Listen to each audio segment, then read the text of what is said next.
You know what's going to be fun for both of us? What? To have Ron set this conversation aside. Yeah. Uh-oh. And revisit this when our oldest kids get married. Yeah.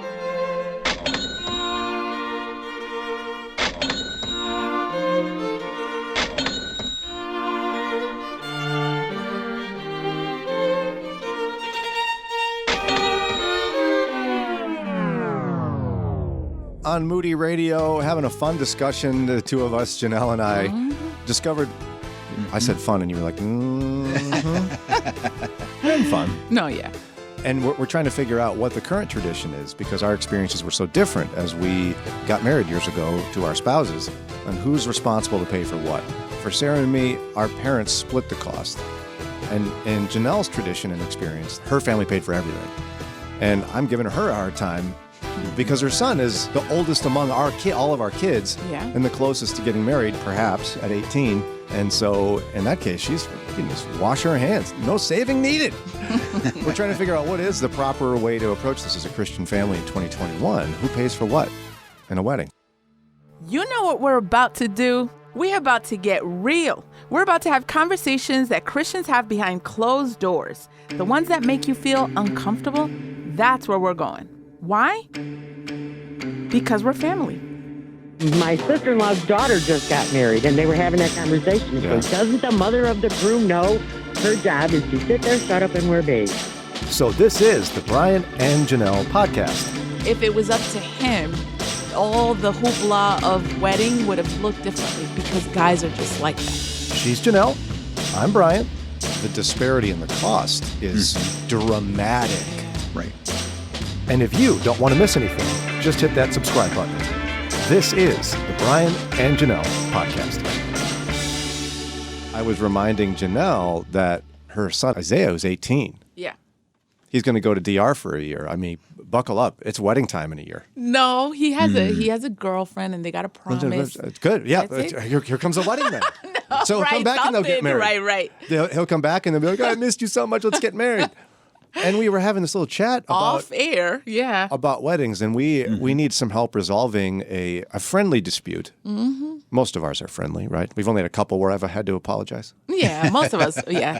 Most of ours are friendly, but this one is like, and then we both are going to be in the situation, but we disagree on how we should handle it. Yeah, I was like, fix this if I don't tell it well. But essentially, I was like, wow, he could be getting married soon, your son Isaiah.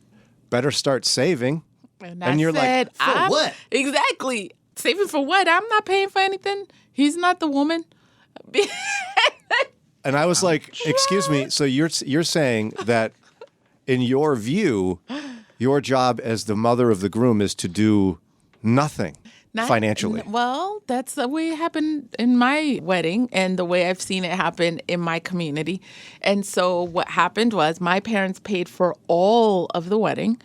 And of course, the groomsmen covered their tux. Yeah, they buy their own tux or rent their own tux. Yep. Len paid for the rings. He paid for the honeymoon. He paid for his ring? I don't know. Like I know I didn't pay. I didn't pay for the ring. You didn't pay for his ring. I don't remember paying for his ring. I remember deliberately having Sarah buy me a ring. By the way, women get off so easy because they're way cheaper buying a wedding band for a man than it is buying that is true. an engagement and a wedding band. Now, I will say I got woman. married earlier. So, like, I have a sister who got married a lot later, and she covered most of it. But I'm saying when kids are younger and parents are covering, what I've seen in terms of tradition is the bride's family pays for the wedding. And so that's what I'm getting ready for. I got a whole lot of time because my girls came last. And you're going to be counting a whole lot of money. So, like, in your mind, generally speaking, tradition dictates that the groom's family doesn't have to pay for anything. Not the family, no. I mean, to get there, that's what I've seen. Is that so is that a Dominican phenomenon? Is that a Latino thing? Maybe, like in terms of tradition, yeah, that's what I've seen. I don't know. Am I crazy? Because I actually looked this up online, and I didn't sound like I was crazy, but go ahead, Ryan. I think more recently, at least, tradition has that the groom's family or the groom himself, if he's down his career pathways, covers the rehearsal dinner and all the expenses on that night. I've heard that. And then the day of the wedding, those things fall on the bride's family. But even that's changing. Yeah. Because, by the way, the disparity in the cost is dramatic. Yeah. Right. Very Buy a dramatic. dinner for a small group of people versus buy a dress, flowers, a meal, rent a facility, pay honorariums to musicians Yeah. and pastors. Apparently, you have to have a man buy his own wedding ring. Does he put it on himself, I mean, too? that's the way. I don't know how it happened. I was still a college student when I got married, so we made it work, but I just don't remember going and buying a ring. And see, for Sarah and me, we bucked tradition in many ways because I agree with Ron, where a lot of the tradition would dictate who pays for which portions of certain parts of it. Yeah. But in this case, for Sarah and me, we figured out a budget on average cost of various parts of a wedding. The two of us spent like a couple of days working on that together. And then we got our families together and we proposed that our parents, because we were young at the time, Yeah. split it. Yeah. Because that would be fair. Because there's two people. And I didn't want Sarah's parents to go bankrupt Yeah. or even have to sacrifice dramatically for it. And our parents quickly agreed to it. Now, I think you're right. Like if Sarah and I were to have gotten married in our 30s or 40s or whatever, I mean, we'd have to pay for, if we have jobs, we'd pay for our own wedding. And when you say fair, my parents didn't look at it as not fair. I think if we go back to a comment you've said a few times in the past, you didn't really care what the wedding was like. A lot of guys are like, I don't care. Like, Right. well, it's whatever she wants. So they looked at it like they were giving me my day. It was my dress. Right. It was the way I wanted it. If it was up to Len, it would have looked totally different. So it made sense to them to say, yeah, we got this. Well, and our view was slightly different in that my mom was the mother of two boys. Yeah. And she was in the face of two boys getting married and her not being able to have any part of it. I mean, the mother of the groom is generally worthless when it comes to a wedding. And so she felt really kind of left out in the experience. And so her being able to contribute financially enabled her to be a part of it. Like my wife took her to the fitting of the dress. Yeah. My wife took her along to a bunch of different things that generally mothers of the groom don't get to do. Especially mothers of boys experience a whole lot of feeling left out. It's interesting you say that because the kind of relationship I have with my mother-in-law is very different. For example, she has been in the room when I've given birth for all 6 of my kids. So she's participated in ways that mother-in-laws usually don't. And even if we did it, our wedding was different because it was in Rhode Island. They live in Ohio, so the distance mattered. But what I'm saying is, if I was to do it over again based on our relationship, inviting her to the dress fitting, inviting her to the invitations, like that has nothing to do with whether or not she's participating and paying for it. You know, I think that has to do with the bride and her attitude in terms of how she wants to invite her mother-in-law and all that. That was just interesting that you said that. Because a lot of mother-in-laws would say, I'll pay for part of it. That doesn't mean you get to participate. No, I'm saying Sounds horrible. it depends on the bride. If she doesn't True. feel comfortable, it's her dress, her fitting, her, so I think there's other dynamics there that are not just financial. Of course, if she is so snooty as to not include you, especially when you're offering money, then maybe the mother of the groom needs to speak into his ear and say, are you sure you want this hoochie as your wife? She's going to keep me Yeah. out. She's probably going to shun you out as soon as she gets Yeah. hitched in half of your money. Yeah. Little So- cynicism there. For real. I mean, when it comes to, because you got grandparents listening, you got parents listening, Yeah. what would a Christian family do in this situation? Yeah. Maybe you'd say, no, kids pay for themselves. I don't know. Yeah. In my mind, it's like, why wouldn't the bride's and groom's family split it? Jannelle thinks it's exclusively the bride's responsibility to pay for everything, and the groom's family gets no say and is along for the ride. Why are you laughing? I didn't say they get no say. I didn't say that. The groom's family gets no say. Well, they're not paying for it. What say would they get? Well, you're putting the money into that. You No, know, but what like say my would they parents get? paid for everything, and my attitude wasn't, wait, hold up, your family doesn't get to participate, and like that just wasn't my heart. It was like, okay, we're taking care of this, but we're both getting married. It wasn't a financial thing in terms of whether or not they get to Well, participate. yeah, but you said Len would have done it totally differently. He didn't have any say. because of what you said. Usually guys don't care, Right. So Len's like, okay, cool. You want to hear? Fine. You want it over there? Fine. If it was up to him, all the hoopla of wedding would have looked differently because guys are just like that. Okay, so we'll just back it off a step then. So, But I like what you said. As believers, though, how should we deal with that in terms of, what it should look like? like if you're the mother of the groom, goodness sakes, you'd be like, I'm not doing nothing. I'm just showing up. Yeah. I'm going to buy me a dress, maybe buy it at the thrift store, and I'm going to enjoy a good meal.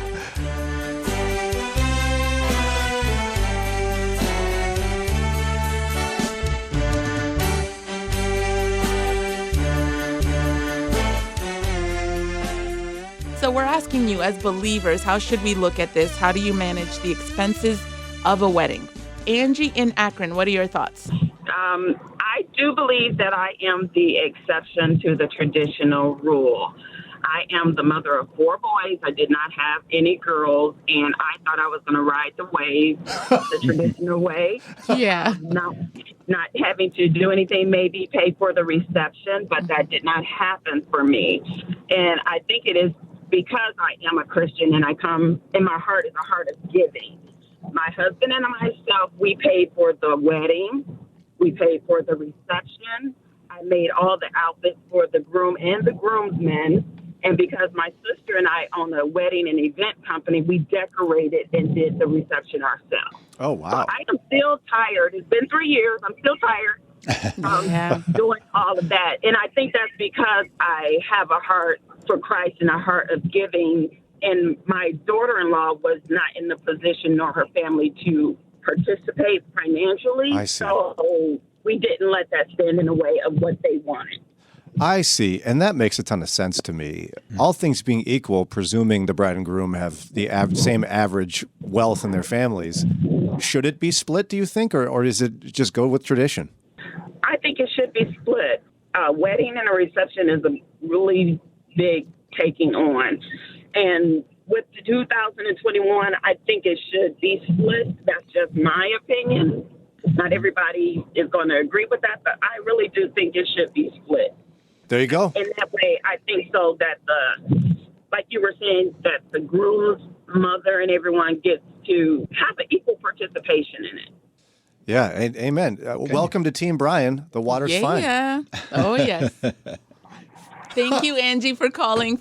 Glad to hear from a mom of boys. Dana in Westlake, what are your thoughts?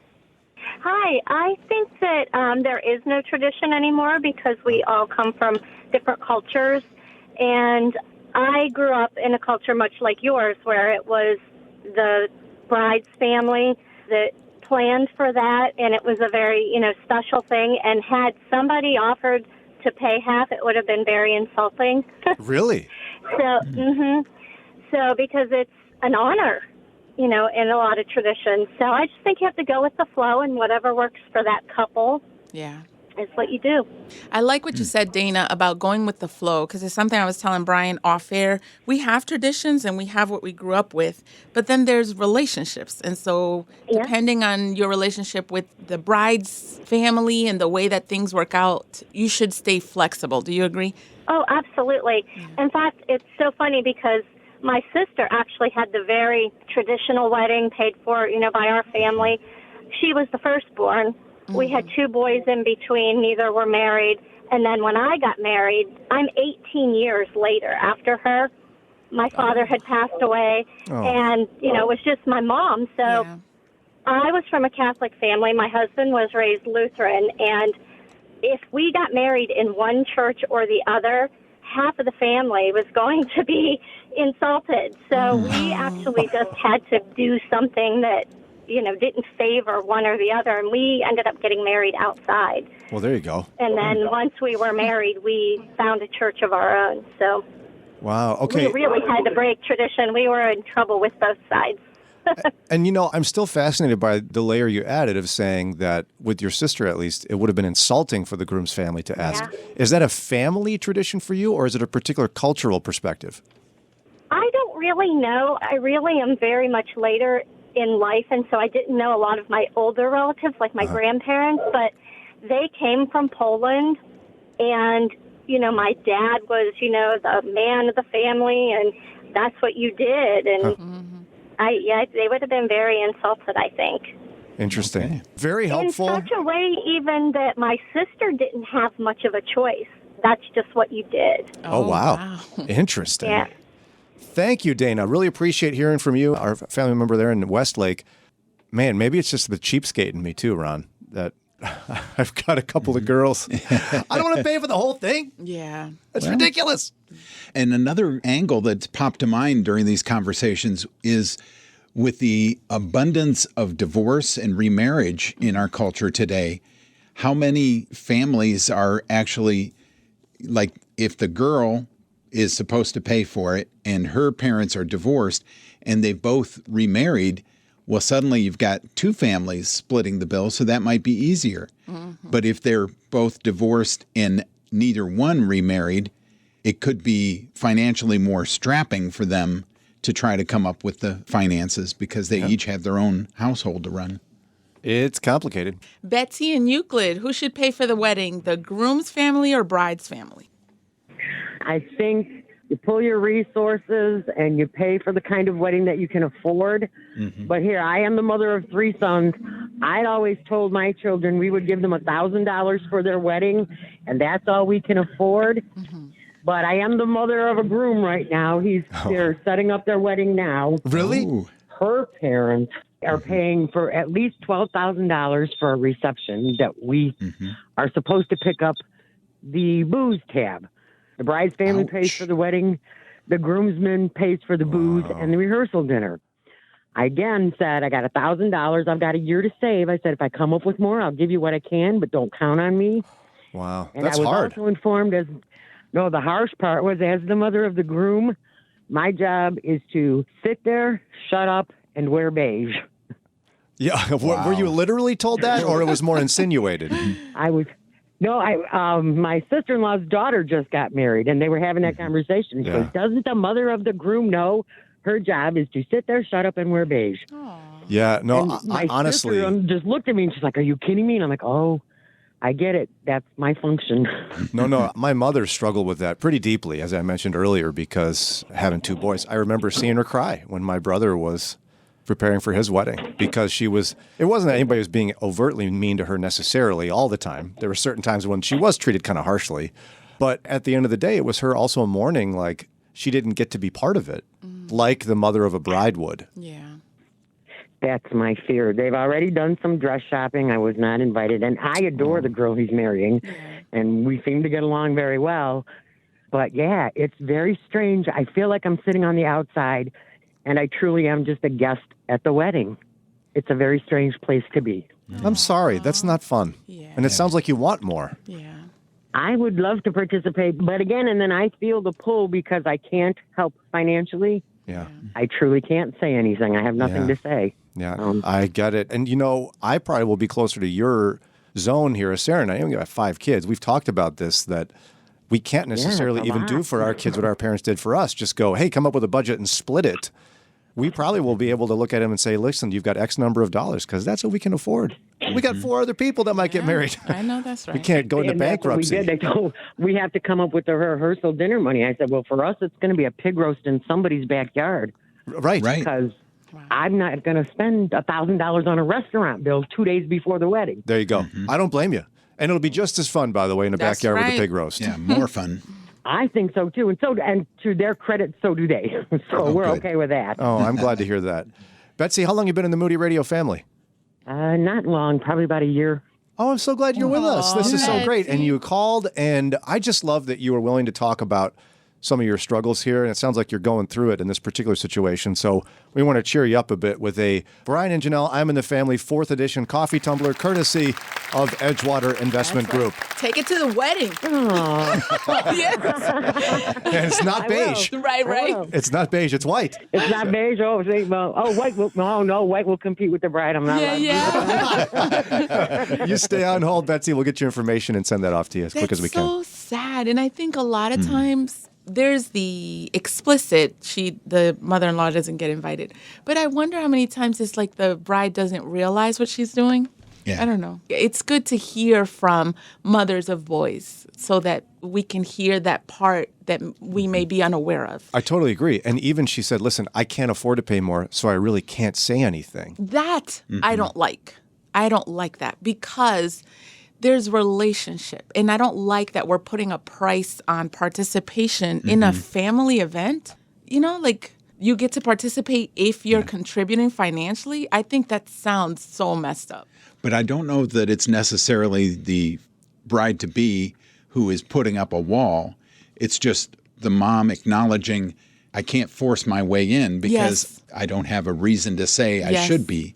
And my encouragement for that, because in the beginning, Len's mom did that when the kids were born. And I had to intentionally let her know, you're invited. Like, if you want to be a part of the child's birth, you can be in the room. It's his kid too. And of course, like, it's awkward but she's a woman. She's not seeing anything she hasn't seen before. Right. Now his dad couldn't hang out in there. But I'm saying you do have to step out and let the person know if you feel comfortable, you can come. And not just assume, well, they'll let me know if they want to come. And it's not just weddings. It's throughout our life, I think, the bride being intentional. It's not always the bride's fault. It's the mother of the bride thinking, finally, I got my moment. Oh, I don't need this other woman bothering me. Oh, the whole time I thought it was the bride. That's a good point. Oh, no, I think often it can be the mother of the bride thinking it's finally her time to throw a big party.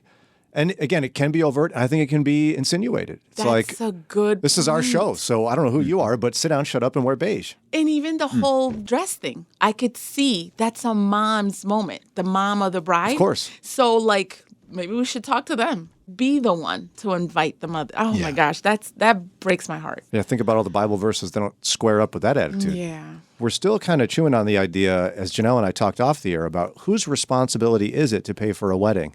Is it the bride's family or the groom's family? And you can see all the layers that's adding to this discussion. Hey, it's Brian. I've got one little request. Now, I'm not good at tap dancing, so I will not tap dance around it. So here it is. We need your money. Okay, that was a little direct, but it's true. We're part of Moody Radio Cleveland, and we're a listener-supported ministry. So people like you who listen to this podcast every week faithfully, and we're grateful for you, you are the ones who keep every episode coming out time and again. And it's not cheap to keep radio stations and podcasts running. So would you prayerfully consider a donation to this ministry? Super easy to do that. Go to moodyradio.org/Cleveland. Again, moodyradio.org/Cleveland. And you can follow links there to get your gift in safely and securely right now. Thanks.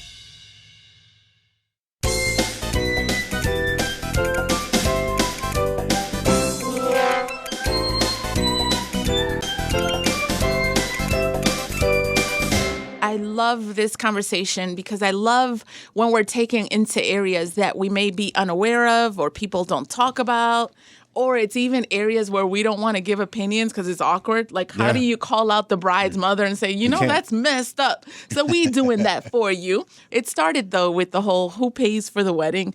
I'm thinking I'm clear free because my first 4 are boys. I'm like, man, I'm going to be good. You and Len can actually talk about the vacation you're going on to the bride's family now, you know while what, they're taking out a loan. No, let's keep it real because we are raising boys that we're making sure are ready to be good providers. So Len's job is all about also making sure, do you need support in terms of your first apartment or furniture? There's the honeymoon. There's stuff he is thinking about that she's not. I know I wasn't thinking about my apartment. I was like, it better be ready when I get there.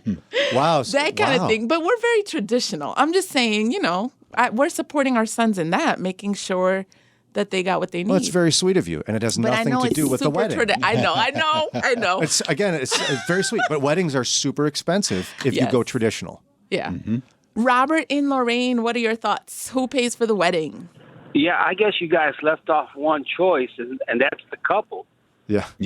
I've been married for 33 years, and both of our parents are from the island, Puerto Rico.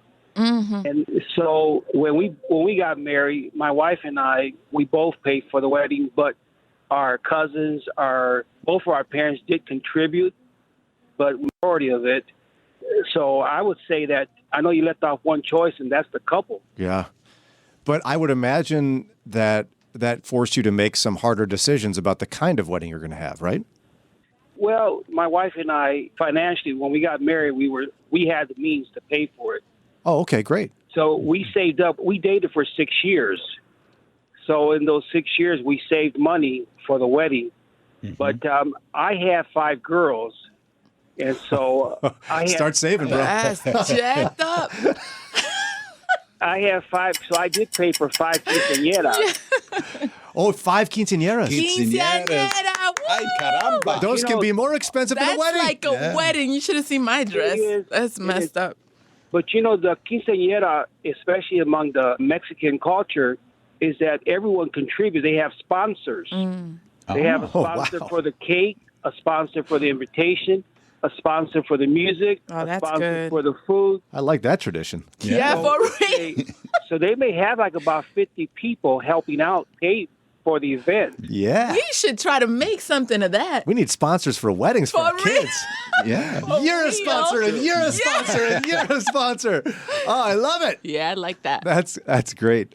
Thank you so But I much for will- the call. Yeah, I go ahead. will say that my investment in my wedding was good. I've been married for 33 years to my wife, Nellie Davila. Beautiful woman. Oh, what's her name again? Nellie Davila. Oh, 33 years. What are you doing? I'm waiting for the years to tick by to get to 33. Thank you, Robert. I Good appreciate job, that. Rob. But, That's awesome. There's so many things to add to what he said, but it's a reminder for me of one of my best friends. When he got married, his parents didn't have any money. The bride's parents didn't have any money. So here's what they did. They got married at the church. Then they went into the gymnasium of the church, and there was a DJ, and there was like a deli tray buffet for That is everybody, where there was like tight. chips, and you could make like a little turkey sandwich for yourself Yeah. and sit down at the folding tables. Wow. And it was a great wedding, Sure. and they're still married. And you can always elope. Right. My father-in-law That's would, tight right there. as my wife and my mom and my mother-in-law were walking around reception halls and like, chit-chatting and, oh, what about this and that? And then I was, walking in the back. And my father-in-law would come up and whisper, hey, Brian, I'll write you a check if you just go get married right now. I'll write you a check. And his reputation is one of being a cheapskate. His brothers call him Squeaks because that's the sound his wallet makes when it opens. And he was still willing to write a check because he knew it'd be way cheaper to write a check. For real. Will in Illyria, what are your thoughts? Well, my wife has such terrible performance anxiety. She could not stand the thought of 10,000 eyeballs burning into her blades in front of a big wedding. Yeah. And she had watched her father just short of bankrupt himself, getting her older 2 siblings married off and run through college. So she put herself through rad tech school. She overhauled her old prom dress to get married in. We were married at a bed and breakfast, just the 2 of us. Oh. And a quarter of a century later, we're still married and just as happy as if we had good sense. So, right. so no regrets from you or None her in the whatsoever. size and type of wedding. Exactly. Isn't that interesting? Because for Sarah and me, we had a huge wedding. There were hundreds of guests. It was very traditional. And if we had any regrets, it would be, wow, that was so big. Why did we do that? It didn't need to be that big, I know that's right. honestly. Yeah. Will, great Yeah, story. Appreciate it. And congratulations on, you said 25 years with your bride? Yes, sir. The end of October. Yeah. Congratulations, All right, my good friend. for you. Who pays for the wedding, the bride's family or groom's family? Nate in Streetsboro. What are your thoughts?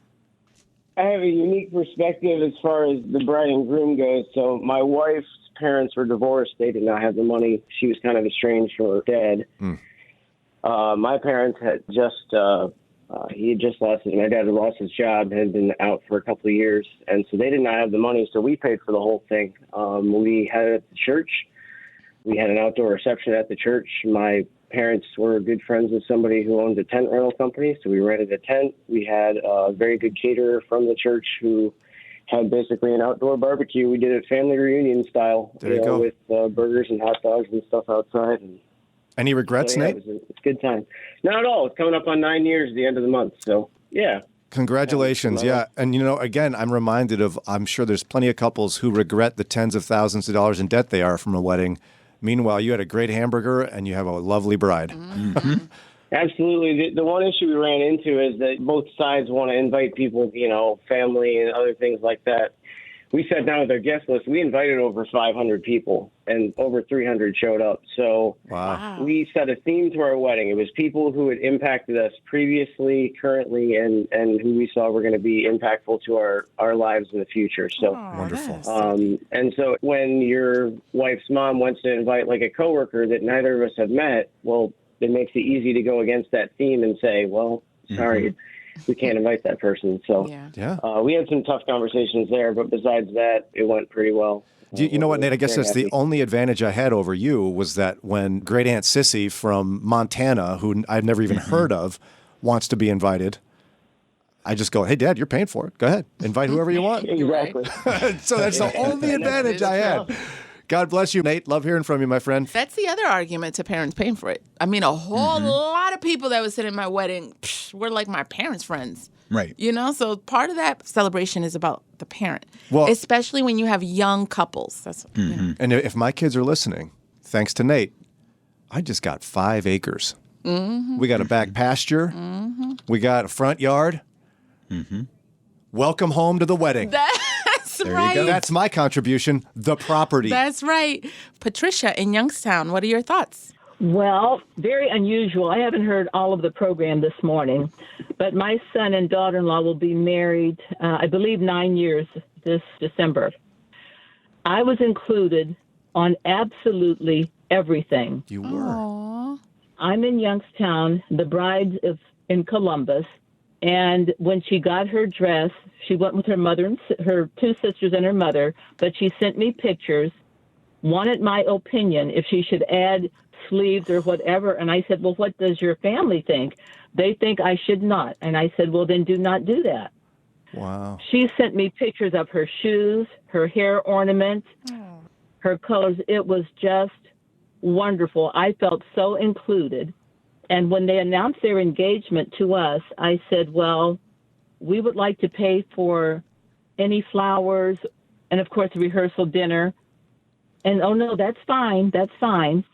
And when we did the flowers, we went to a facility in Columbus where you could make your own bouquets. And I thought, you know what, that is so sweet. She didn't go to a florist and order all these wonderful things. Her bouquets were beautiful. We had instruction on how to make them. We had our colors. And it was a wonderful bonding time. The bridesmaids, her sisters, her mother, and I, we really just had a wonderful, wonderful time. And the rehearsal dinner was just beautiful. We did have it at a restaurant in downtown Columbus. Some of her close friends, some of our close friends. And it was just a beautiful, beautiful occasion. It really was. Yeah. Wonderful. And it sounds to me like it's a nice footnote for the mother of the bride and for brides out there that it means a lot to the mother of the groom when they're included. It sounds like it meant a lot to you. It really, really did. It really did. And I mean, they're just wonderful people. They really are wonderful people. So and are I you. thought and I've heard mothers say, I didn't know anything until I got to the wedding. I didn't know what anything was. And I thought, wow, I feel bad for them. If I could sneak in one really quick story on how I got married, we will be married 54 years next month. Congratulations. And Wow. we kind of eloped, but we had our guests sitting in the living room. Oh, I like that. Hey. It's a cheap wedding right there, I'll tell you that. We left our guests sitting in the living room. Oh. You just It's a good reminder. I can't think of a way for someone to defend, biblically speaking, completely excluding the mother of a I groom. can't think of it. Or And even it's- mostly excluding. Or excluding at all, quite frankly. And it's such a practical way of loving your future husband. I mean, that's his mom. Who pays for the wedding, bride or groom's family?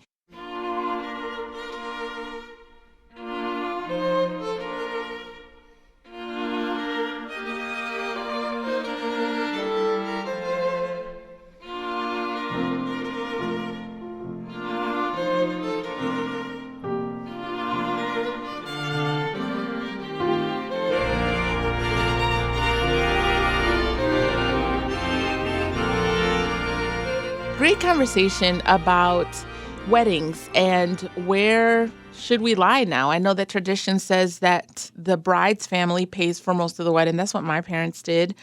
Some people saying, no, we should split it. That's what Brian's family did.